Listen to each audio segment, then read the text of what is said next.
Ethiopia is rich in culture. The Oromo people have a unique heritage. The Gada system is a traditional governance. Oromo attire reflects their identity.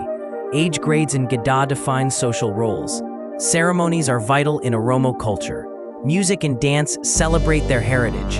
Community activities strengthen bonds. Elders play a crucial role in guidance. Children learn about their culture early.